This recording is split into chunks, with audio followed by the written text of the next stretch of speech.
Hey, welcome all my brothers and sisters out there. Today is Wednesday, 31st of March, and this is Chats, Sage and Seer Chats, and I'm just so delighted today to introduce you to a really, really special lady, Marie O'Neill. And Marie and I trained together as homeopaths in the Dublin School of Homeopathy, and we're both so passionate about homeopathy and Bach Flower remedies. So it's just an awesome opportunity for you guys to all meet Marie.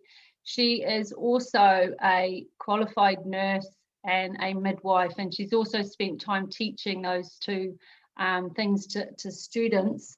And so Marie's based here in Ireland. She's down in County Kerry, and today we're just going to be discussing homeopathy, how it's helped in her life, what she uses homeopathy for in her practice. And also Marie is an avid gardener, so she uses a lot of homeopathy on her plants. So I'm just delighted she's here, and it just warms my cockles to introduce you to Marie.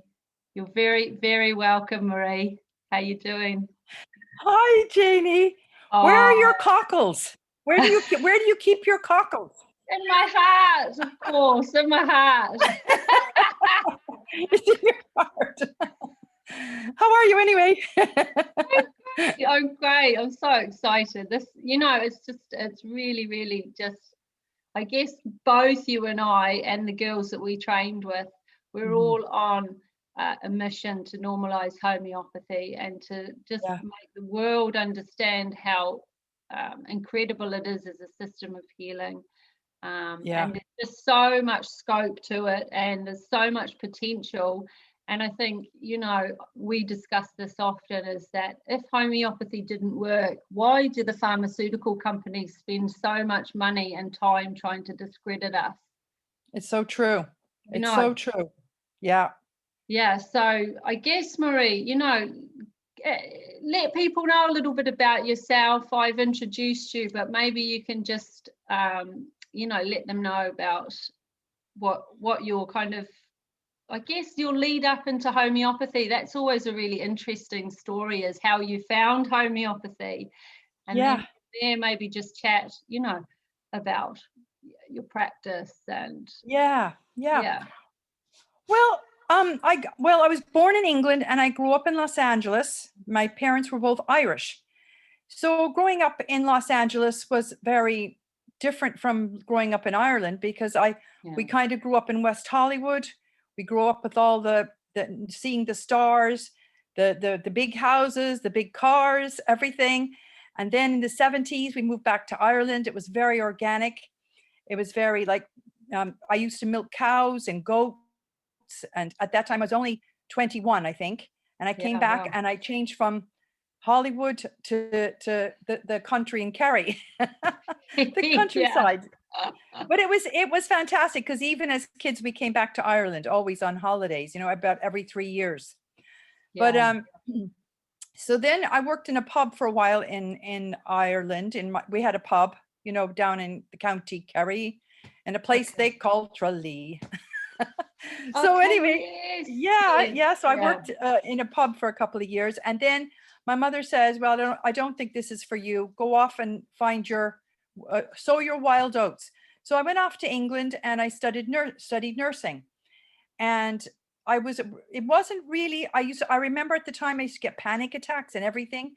I don't know, was it the environment or this very strict environment and learning things? And it was completely different from what I grew up with. It was very stiff upper lip English type, environment.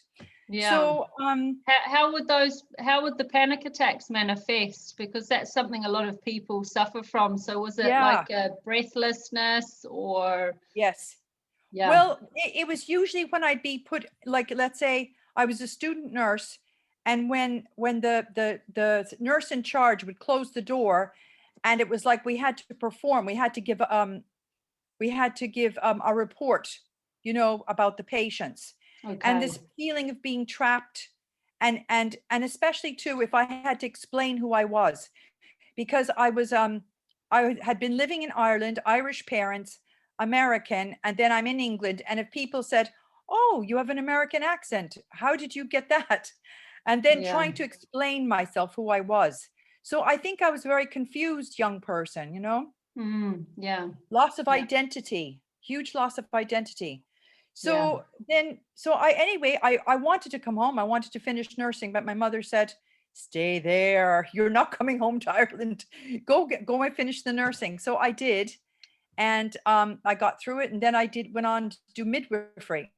Now I loved the midwifery. I really did, because I loved the hands-on. I'm a very hands-on person, you Yeah. know, and it was the feeling of autonomy, the feeling of that a person, you could make decisions and you were one to one with the mother, and then the Yes. baby, and then helping with the breastfeeding. It was very, very wonderful, a way of meeting people and dealing with people. Most of the time then when I went nursing, it was med surge I kind of was specialized in. So I went off back to Los Angeles then, and I got my nursing license in Los Angeles. Okay. Yeah. After that, I went back to Los Angeles, and I was in a med surge ward, and I also was in the the the mother and baby ward. So I did Yeah. lots of different things, you know, lots of variety of things. And then came back to Ireland then, and I had my 3 children. So I stayed home for about 12 years until my youngest was 12, and I didn't go back to nursing, and I wasn't too pushed about it, Yeah. because as I said, it was very demanding. It was very demanding, you know, Yeah. on Of me and course. my emotions and things, you know. Yeah, and you're a So mom, and having three yeah, small children to raise is, I mean, I yeah, know when my children were small, I couldn't even read a book no, because my head was so taxed just yeah, looking after them, especially yeah. breastfeeding. So I Yeah. can imagine how mothers working and having kids as well, it's really hard. It's really, really Yeah. hard. Yeah, there's such pressure on us in society Oh, to be all those things yeah, and to yeah, excel at them and to still keep sane and our energy up and yeah. yeah. And still enjoy ourselves, or try to enjoy ourselves. Yeah. And this is where homeopathy can also come in really handy, because you Yes. don't have to be the struggling mum. And I guess in your times, Marie, it would have been mother's little helper. Sure, just pop a Valium, you'll be Yeah, grand. that is it, because like that's what you used to think at the time, you know, if I only had a Valium, I could calm down, you know, to Yeah. relax. Had I known, if I only had homeopathy when I was a young person, oh my God, I would have had such help, you know, and even the Bach flowers and things, you know, they're so handy too, you know, to be able to calm down, Yeah, for that emotional you know? support, which is they're just Yeah, ultimate for that. yeah, Absolutely. Yeah, yeah, yeah. Well, so once yes, you came back to Ireland and the girls were raised, yeah. Then I decided and then in Ireland you had to do and the reason I didn't do nursing in Ireland at the time when I was a young person, why I went off to England, is because you had to have Irish. You know, you had to be able to speak ah, Irish. So I couldn't hey, go to the school in Ireland. yes, yeah, So yeah, anyway, um in the 90s then, once the youngest was 12, I went and did a back to nursing course in Cork. I went to Cork and did a back to nursing course, and yeah, that took about 6 weeks at the time, I think. So I had to leave the girls, you know, and I went up and down to Cork. So that was worth it. And then I went to uh so after I that's did from that, then I Kerry. went to So a you were nursing home. commuting, Yeah, yeah, yeah. okay, So I was commuting up and down to Kerry, you know, daily. It was a bit of a struggle, but you know, it was worth it because I wanted to get back to nursing and have something for myself, you know? yeah, yeah, So absolutely, yeah, yeah, so then I went out and I did district work. I worked around the area, went in to people's homes and did, you know, like uh you know, helping with ulcers, dressing, doing diabetic injections, all that sort of thing. And then I went to a nursing home for a while and did work there, but I was washing floors more than more than helping okay, patients, yeah, you know. So then the girls were a little bit older and we went off to America. We went back to America. This time we went to New York, Didn't know anybody. So my first job was I worked in Macy's, selling bags. Oh my goodness. Yeah. Yeah. And then I got my nursing license, because in America you need to have a nursing license for every state. You have Okay. to Yes. complete Yeah, a I've heard license. that. Yeah. Yeah. Yeah. Because they have different kind of regulations and stuff, don't they? Yeah. Yeah. So that was a wonderful experience. We spent 3 years in New York, and then went back to Los Angeles again, and then worked in the Cedars-Sinai Hospital, where all the big actors and they all go there to Cedars-Sinai, all the big knobs. And that was really interesting, in the cancer unit. I was working in the cancer unit there, so that was really, really interesting. And then in Absolutely. 2010, my oldest daughter, she had a baby, and because they were pursuing a music career, so it kind of put things to a bit of a halt. Mm. And so we came back to Ireland. Okay. Yeah. And it was that time. So then I started working then in a nursing home. And I started realizing that when we were giving tablets to patients, for, say, take your tablets, come on. No, I don't want it. Go away. And I said, no, come on, you have to have it, because I had to write in that box that they had their tablet. Yeah. Of course. Otherwise they're saying they're not taking their tablets. And they could take about a dozen or more tablets at one go, Yeah. and this was Yeah. 3 times a day. And I started thinking to myself, and I didn't see anyone Crazy. getting better, because when I was working in med surge, people were coming into the hospital and going home. Things were, moving. Yeah. But when they went to the nursing home, that was kind of the end of the line. And I thought to myself, it wasn't. And then they had to sit in a chair all day or so, and even though they had great activities, that there was people used to come in, but it was this whole, and they fall, they're going to, the nursing home will get sued and this and that. So it became very, it wasn't like a home at all. It was more institutionalized. And I said, I don't like this, the way we're treating people, Oh, God excuse me. bless you. God Excuse bless you. me. That's what I So think then about that. Yeah, me too. So then I went off to I decided, you know what, there must be something more. Yeah. And my mother used to be a person when she was young. She was always into prevention. I remember in Los Angeles, she used to buy Prevention magazine. So she was never one to go to the doctor. She was Yeah. always one to try it herself, to fix herself, Yeah, well, So sure, I suppose Ireland that came- has such a huge Yeah. history of, where Yeah. people used to forage the hedgerows for their food and their herbs, and Right. all the cures Yeah. that were here, that are, they're still here, but they're kind Yeah. of, They've not as, forgotten all that, though. yeah, not as The plentiful. wealth, yeah, in the countryside, there's such a wealth.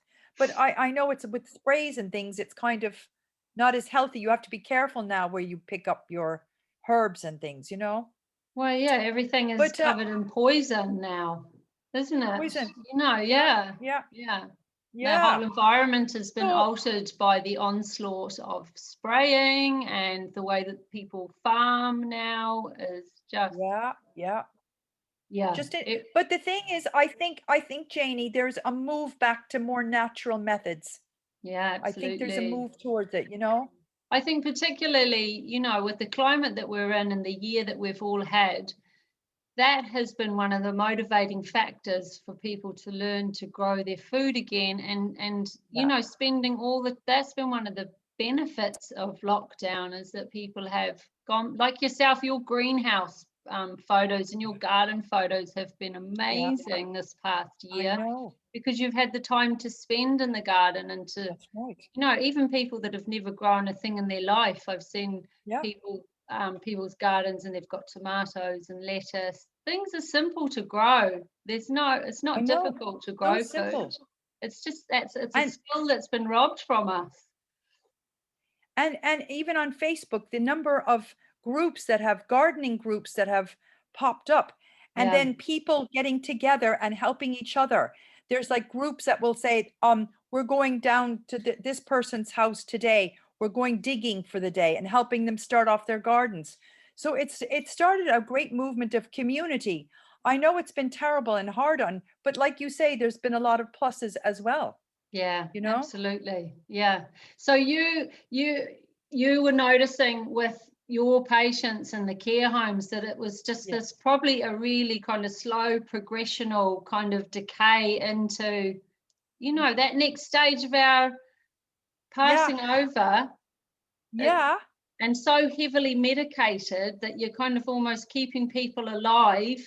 And I'm not Yes, for saying this from what? a bad place, but medication Yeah. alters your natural soul's um, incarnation and Yeah. also exit. If you're overly Yeah. medicating people and keeping them alive, you're preventing their Yeah. soul from going, ascending Yeah. or to the next level, whatever you want to call it. For me Yeah. personally, when you die, I don't think that's it. And I know that because I've had 2 near-death experiences. So Yeah. you're witnessing that, Marie, and you're seeing what's Yeah. happening with elderly people being Yeah. over-medicated, Yeah. necessarily or not. I know. Well, I feel like there was no need because to me, if an old person is saying, "Go away, I don't want Yeah, it," and we're pushing it on them, even with food, even with food, the yeah, amount of food that people were getting in the nursing homes, they were sitting there all day. They didn't want the food. They didn't want yeah, it. They used to say stop. But this notion that we think we know better than the person, even if a person has Alzheimer's, they know they have a soul. They know what they want. They know what their soul yearns for. We have to be there to be guides, but not pushing our ideas and things on them. Everyone has their autonomy. 100%. Yeah. Absolutely. And I actually must tell everyone there that both Marie and I, we are fighting the good fight here for everybody's freedom. This whole year, both of Yeah. us have been on our soapboxes trying to help people understand the bigger picture here, that it's not just about COVID or a vaccine. There's a much greater kind of scenario unfolding, and Yeah. having that body autonomy, what Marie's just I talking know. about, and Yes. experienced on huge levels by working in care homes and probably the Yeah. hospital as well with midwifery, and the whole Yeah. birthing process has become so over medicalized, and fear mongering. You have to have this or you're going to hurt your baby or damage the yeah, it's Oh, it crazy. just doesn't bear thinking. And I'm so happy because I'm going to be a grandmother again in June, please God. Oh, So my congrats. daughter has decided to have a home birth and she's going Fantastic. the natural way and it's so funny too because I've been treating a lot of mothers to be who are choosing to the home birth as well, which is great because It's great to it's see I a think rise in mothers that. are becoming more conscious.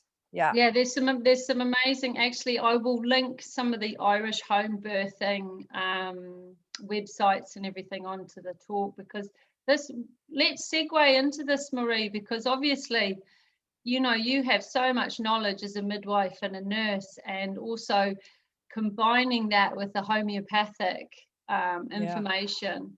I had 4 home births. The only thing I used through all my pregnancies and my birthing was homeopathy and Bach flowers. Fantastic.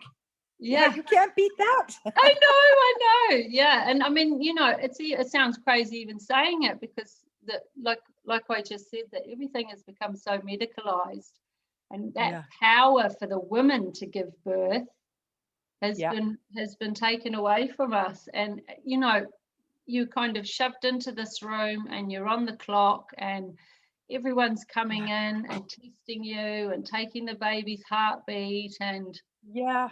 especially for a first time mum, it's really quite daunting and quite scary. And I think in that position, this homeopathy helps really to kind of calm your nerves. It works on the Yeah. physical aspect to help you dilate, That's to right. help your muscles relax. What's It's your the kind most of... natural thing in the world, isn't it? Yeah, yeah, It's the most yeah, natural thing in the world to give birth, and we've done it for millions of years. yeah, And all of a sudden, the doctors and the midwives know better than us, and it's not true.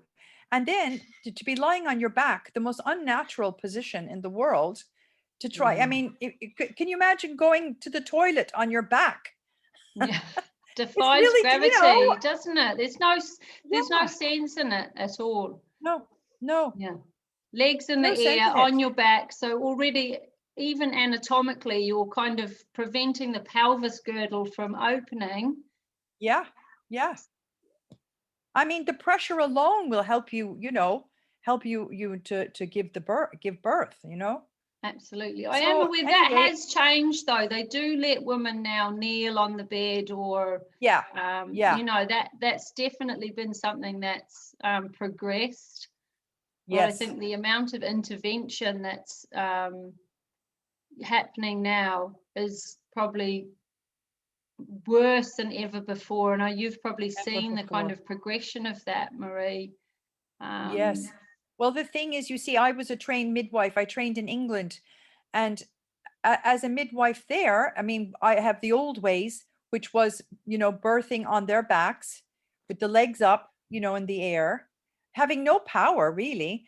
And then it was, as a trained midwife, you were to get in there as quickly as possible to clamp that cord, make sure the baby was all right, take all the vernix off, wipe it down Yeah. clean. And now it's all the opposite of that, what we're supposed to do, what should be done, But the way I was taught the way, the old way. So Yeah. that was what I thought we were supposed to do. But things are completely different now. We're leaving the vernix on, Yeah. because there's a lot of nutrients that are absorbed into the skin for the baby, and that needs to be there. So Yeah, it's that and putting the protective baby, layer. It's a natural that protective protective layer. layer. And actually, Yeah. amazing that we have a remedy in homeopathy made from Yeah. Vernix caseosa, and it's been Uh-huh. it's actually, I've prescribed it a few times for people when they've been too frightened to leave the house to go back out into the Oh, community now from lockdown. mm, It's been a great remedy to help. You're great. emerging, Yeah. from the mother's womb out into the world, and the vernix is this layer of protection. And Fantastic. isn't it, that's how our remedies can be so useful, that the way that something is in Oh, nature also yeah. has that resonance as a remedy in homeopathy. Yeah. Yeah. So then as I said, I was very disillusioned with nursing. So I said, you know what, I'm going to look around. And I went up to, there was a school in Tralee at the time, homeopathic school, but it had closed down, Okay. unfortunately. So then I started looking further, and I was interested in acupuncture as well.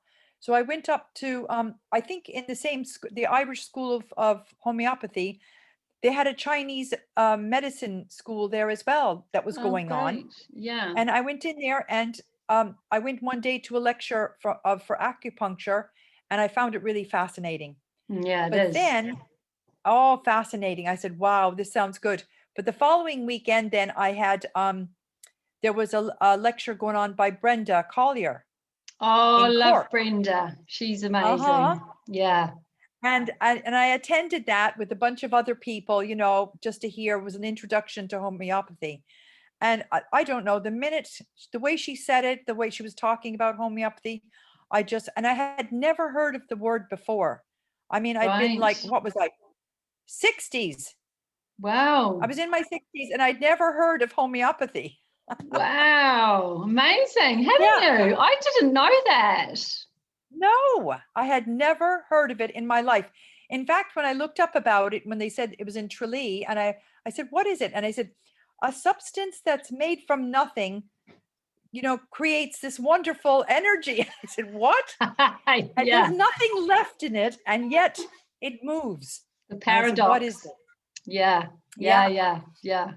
So that it really intrigued me. So I said, I got to find out more about this. So then it was up and down to Dublin for 4 years.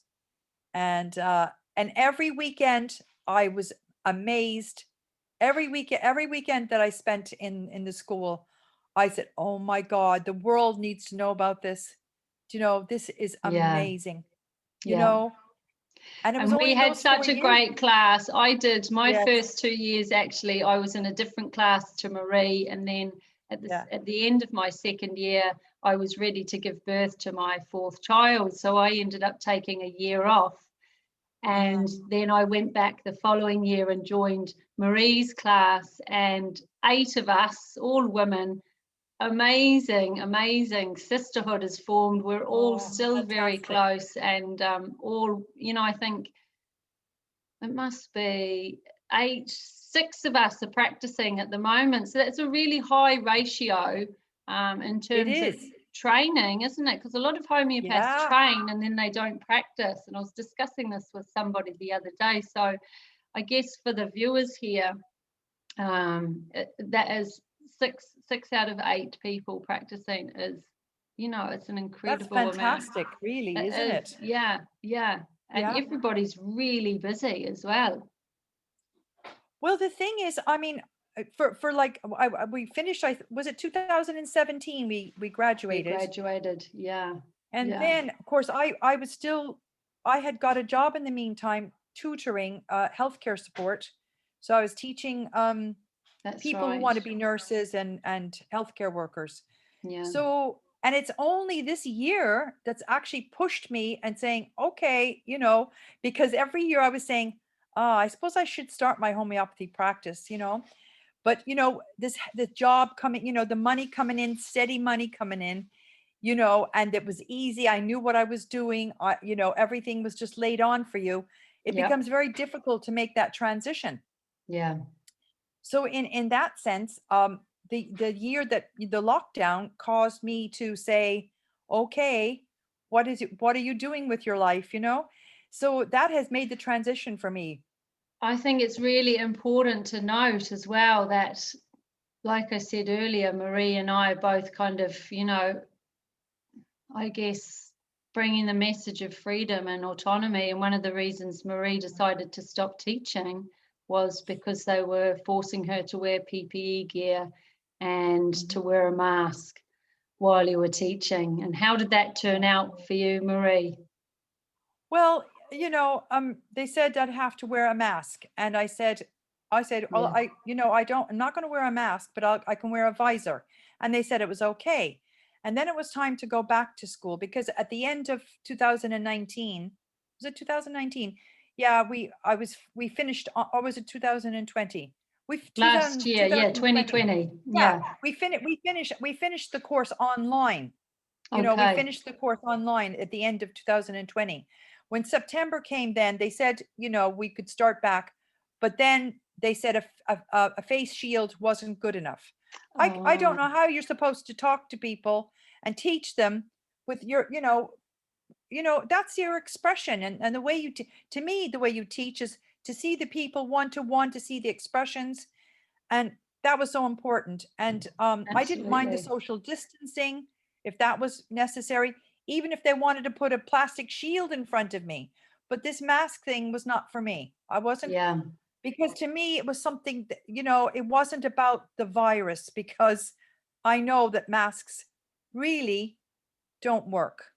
Yeah. And, with like you know about the whole germ theory, germ theory versus the environment. And so knowing this, and with my medical background, I knew that, they don't know what they're talking about. Yeah. Thank you. Maybe we could chat a little bit about that, Yeah. They don't know what they're talking about. We're supposed to pick up viruses. We're supposed to be exposed to germs. We have done it for millions and millions of years, and this is how the species survives. Yeah, 100%. You build your immune system based on what you've been exposed to. Exactly.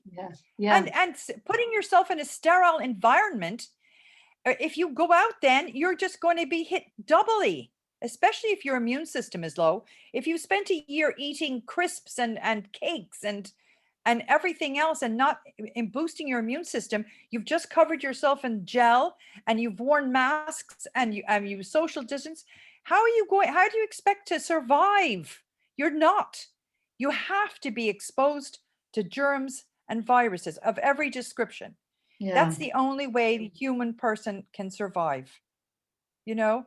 And they're our friends. They're actually our friends. The bacteria, the germ, the viruses, they're part of our ecosystem. They live with us. We live with them. Yeah. I mean, when kids were small, they go out in the dirt and they'd play with dirt. Yeah. And that was healthy. Yeah. I know, I always say to my kids when they come in, if you're filthy from head to toe and covered in muck, I know you've had a brilliant time. Yes. Yes. You It's cannot so important. sterilize children, and this whole idea that's manifested in the past year over sterilizing everything and making them wash their hands continuously and sanitize them No. with this hand gel. Oh my God. What seeds are they, have they planted into children's head? I think that's Well, going to be a they're much causing them to be bigger OCD. issue. Yeah, much Yeah. bigger issue for the children. I've treated several kids that have had severe rashes on their hands from the hand sanitizer Yeah. this Yeah. year, and I know. yeah. I mean, it's just toxic. It's toxic chemicals. And when are they going to realize that the body has the power to heal itself? Well, they know Body that. has the power They to know heal that itself. they know that. They know that. That's why Yeah. they keep layering all this stuff onto us with the chemicals in our food, the Yeah. chemicals on the Yeah. land, in the water, Yeah. in the sky. It's this huge proliferation of poisoning the human race that's Yeah. going on It every is. level. Yeah. It's not just, it's not just one aspect. It's absolutely everything. I think that's homeopathy is non-toxic, isn't it? Non-toxic. And it Yeah. can be taken any medication, and it's not going to affect with normal medication. Yeah. I It's mean, it's not treated on animals. We don't need to No. run experiments or drug trials or, No. when we make a homeopathic remedy, it's called approving, and we take that Yes. substance and we dilute it down. There's a couple of different ways to do it. And then we get a healthy group of people together, and they don't know what the substance is that they're taking. And all the symptoms that the healthy people exhibit from taking the substance is what homeopathy will cure in a sick person. So that's how we know the action of our remedies, because we run provings. Yes. And it's amazing how things are collected. They all have every prover has a supervisor that they report back to. And so anything unusual that that you might never have had before. For instance, our good friend Mary did a proving when we were studying. And what did she do? Was it a flax or something? It was a plant. Yeah. It was a plant remedy, but we were on a retreat together. It was our residential week, and she started to get really bad bloating. Do you remember? Yeah. That was part of what we call in homeopathy the remedy picture. So we know that proving that Mary was on, that the remedy produced symptoms of bloating in her, that we can use that remedy to help with bloating. Yes. That's fantastic, isn't it? Quite simple, isn't it amazing? Simple way to explain it. But if you haven't got an understanding of homeopathy, then I guess Marie and I are so used to talking about it, thinking that everybody knows. But for the viewers here, it's probably something that's not on their radar. So if anyone's got any questions afterwards, just pop them in the comments box, and Marie and I will answer them for you. But that's how we know what remedies are useful for, because we do really intensive provings, and everything is collected and the data is assessed. I suppose the easiest way, if you think of apis, apis being like it's made from the bee, isn't it? Yeah, Apis mellifera mellifera. That's the Irish bee. That's the one that my husband has. Yeah, beekeeper. So like if somebody comes into you with symptoms of stinging, swelling, redness, as if you'd been stung by a bee, and it mightn't have been a bee, but you're coming in with those symptoms. Yeah. You thinking, oh, if a person was stung by a bee, it's similar symptoms. So then you think to yourself, well, maybe apis would be a good remedy, because it's like treating like. Treating So like. yeah, isn't it? So that's one of the pillars of homeopathy. That's one of our, what we kind of operate under, is that it is a medicine of you're treating like with like. So that's what Marie's just explained. It's kind of the same as, I always use the coffee as an analogy too. If you have too much coffee, you're hyperactive, you might have insomnia, strong smelling urine, all the things that about coffee, that's something that we can use coffee to treat. Calm you down. Calm you down. So where were we? We got a bit sidetracked. So we get so excited when we talk about homeopathy. You get like, off on a tangent. I know. But no, it's been amazing. Homeopathy has been amazing since I've learned it. We never go to the doctor. Every time something happens in the household through the last couple of years since I've learned about homeopathy, I have my own kit. You can get your own kit, 38 remedies in it, or 18 remedies. And once you get to know your remedies, even at home, a person can learn how to treat certain things within the family. I mean, my grandson now, when he was small, he used to get high fevers. And of course, at the time, I was still a student homeopath.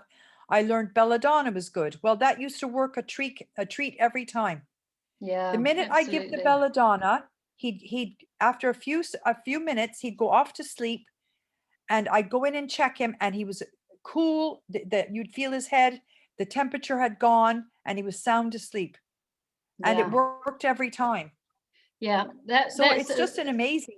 It is an amazing remedy. It's really good as well for those children who, if they're in a fever and they've got massive, the pupils are so dilated, they're like saucers. And I remember getting taught that remedy and them saying about often people would see black witches or black dogs. And when I was a student as well, my daughter she'd have febrile convulsions every time she cut a tooth. And that was the first time I used belladonna, was on her. She came in and she stood at the side of the bed. She was on fire. Her eyes were so, like, you couldn't see her iris because her pupil was so wide. And she told me, she said that I was a black dog, because it was dark in the room as well. There was only a night light on, but her fever was so intense that she was hallucinating. And I knew, boom, belladonna, and I gave her one belladonna and she went back to sleep. Most people are only aware of, what's it called? Calpol. Calpol. And in homeopathy, and there is a greater understanding of this. Now, the fever is necessary most of the time. It's the body's natural mechanism in burning off whatever, is it a virus or whatever's going on in that moment. The fever is needed. And I think the way that we gauged it is, if it gets to 39.5, that's I guess, just for safety's sake, that's when you have to be a bit more mindful about it. But most children and adults can hold quite a high fever. And Marie, all this because of your training as a nurse and a midwife. And I guess, again, it's been used as a weapon against us. You have to suppress the fever. And that's wrong. You're stopping the body from doing its natural job, because the body is you see, there's a battle going on inside. There's a battle. Your white blood cells and all your fighter cells are fighting with the virus or whatever is going on in your body, and it causes heat. It's just like if you were running a marathon, you'd heat up, wouldn't you? Well, Yeah. that your body is doing that. It's battling. So, and it's trying to get rid of it through your perspiring, Yeah. sending the heat up in your body to get rid of it. And then what you're doing is coming along and giving calpol, which brings, causes you to stop what's going on. It Mm. numbs it. Yeah. And with the way the homeopathy works, it goes to the energy of it and dispels it. And Yeah. it equalizes it, puts it back into balance. Yeah. It And doesn't it does not suppressing it. yeah, brings it to the surface, finds the root cause of it, and yeah, brings Yes. it to the Yeah. surface. And with the calpol, you're only suppressing that natural action that your body's implementing to deal with the issue. Yeah. Yeah. Yeah. But it's been a wonderful year in the sense that it has driven me to do what I'm supposed to do, is to help Yeah. people, and I notice, Janie, you probably have too, a lot of people have turned to alternative medicines more and more this Yeah, it's year. great to see the rise in that. Absolutely. You know? And that's part of the reason I have started the channel, is because I want to showcase not just homeopathy, guys. You'll probably get sick of me talking about it, but that's my passion. There's so many other modalities out there. Even myself, I mean, I go to my physio, and she's also an acupuncturist. I have a chiropractor. I have a homeopath myself. I go for body work. There's all these amazing modalities available to us that we should utilize. So, And this don't year forget the has Bach been flowers too. Bach Don't flowers. forget, Yeah, do you want to just chat to the viewers about those, Marie? And because I'll just I grab a find, couple to show them. You chat away there. yeah, but the Bach flowers to me is such a simple way of, especially if it's something that you can use at home and self-help. I mean, homeopathy is too, but homeopathy is very broad. But the Bach flower remedies, there's only 38 Bach flowers. These are some of them here. Yeah, and they are just amazing and they help with the emotions. They don't treat any physicals, but as you know yourself, if a lot of times our body manifests our emotions in physical sense. Do you know what I mean? Absolutely. Yeah. Yeah. So with people's emotions will lead them into physical illness a lot of the times. Yeah. So what the Bach flowers do is they address those emotions. And once you learn your 38 remedies, it is so simple to be able to make up a mix for yourself. Supposing you're feeling, you're not very motivated that morning, you're worried about an interview, you have anxiety about meeting someone, you're worried about a loved one. There are so many of the 38 emotions, the 38 remedies that deal with those emotions. Yeah. And there's actually, what is it, like 203 million combinations with only the 38 remedies. It's amazing. Oh, that's incredible. Yeah. I know even, was it last week or the week before, I was having a right moment. And I know for myself, even when I'm, having a kind of a day where things are fuzzy or I'm frustrated or anything like that, I can't actually think straight enough to get my remedy. So I'll often message Marie, and she's like, right, you need impatience, you need Alm, and I'm like, yes, throwing them into myself. Guys, the amazing thing about Bach flowers is they pretty much work instantly. Because you're working on the emotional bodies with them, things shift really quickly. And one of the greatest things about Bach flower remedies is that you can just pop them into a glass of water, and you can just leave that water there and sip it through the day. You don't need to take it directly from the bottle. You can dilute the Bach flowers down in water, which again is very homeopathic. You're actually enhancing the action of the Bach flowers by diluting it in water. Just sip that. And that's what I did actually in my labours. I had Everybody Knows Rescue Remedy, Rescue Right. remedy is a combination of 5 Bach flower remedies. Mhm. It's so amazing for those Yeah. situations like that, childbirth or exam nerves. I had a lady here who was terrified of her driving lessons, so she always used to Yeah. take her to her driving lessons. Uh-huh. Going to events, public speaking, you just put it into your water and sip it when you feel like you need it. Take them intuitively. And you can use spray too. There's a Right. spray. Yeah, There's lozenges, like lozenges. yeah, that's I true. remember Yeah, like when we were doing a play back in Causeway, and I was just learning about the Bach flowers, and I said maybe I'll try the rescue. So I had a bottle of rescue, and I had to go out on stage, and it was I hadn't been on stage for years, and I said, oh God, I was so nervous. You know that stage fright you get just before you're supposed to go yeah, on, it's your turn next, you're next. yeah, So yeah, I just sprayed it. And then the next thing, what are you doing? Everyone was saying, what are you doing? I said, I'm just so nervous. I'm spraying the rescue remedy. Well, they all said, can I try it? Can I do it? My God, we had such a great performance. great show. Oh, fantastic. Everybody Yeah. noticed, did they? It calmed them Everyone down. noticed. And So yeah, they just immediately, you just kind of have this, you go from this shaky to going, ooh, yeah, brings you right down.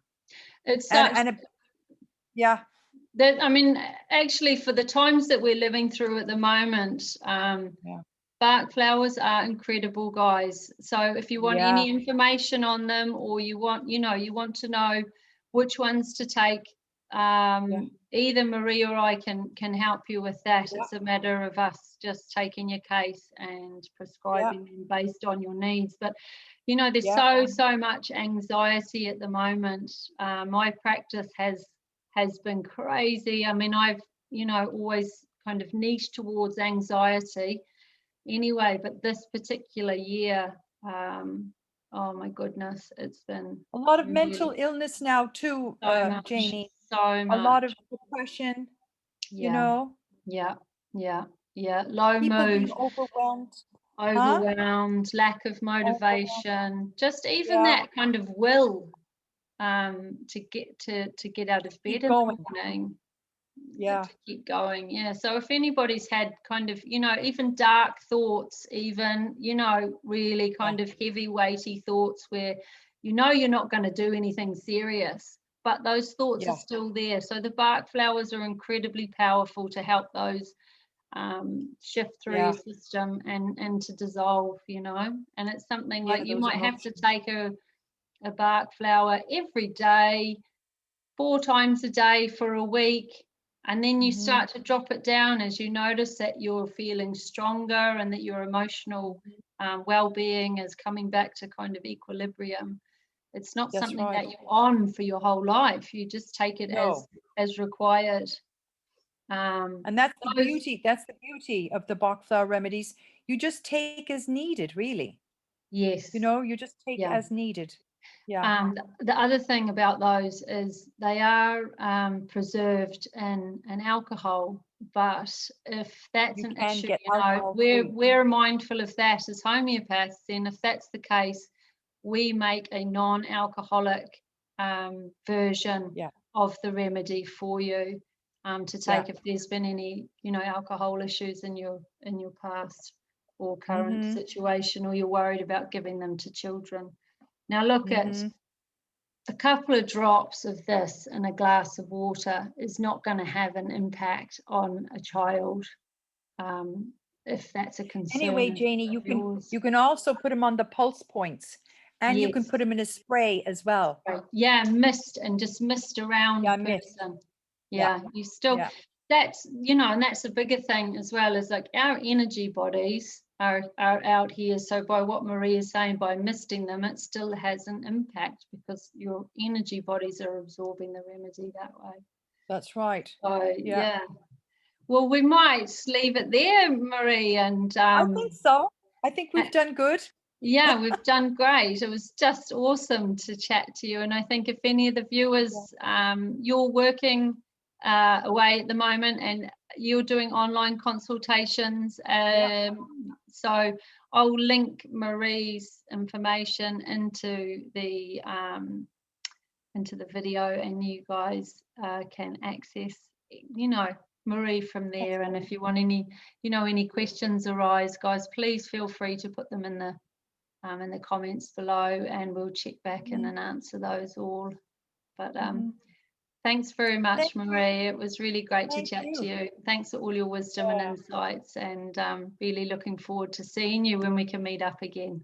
Please God, that'd be great. Yeah, big hugs. Lots of love. Take Bye, care now. everybody. Thanks a million for watching. Bye-bye. Bye. Bye.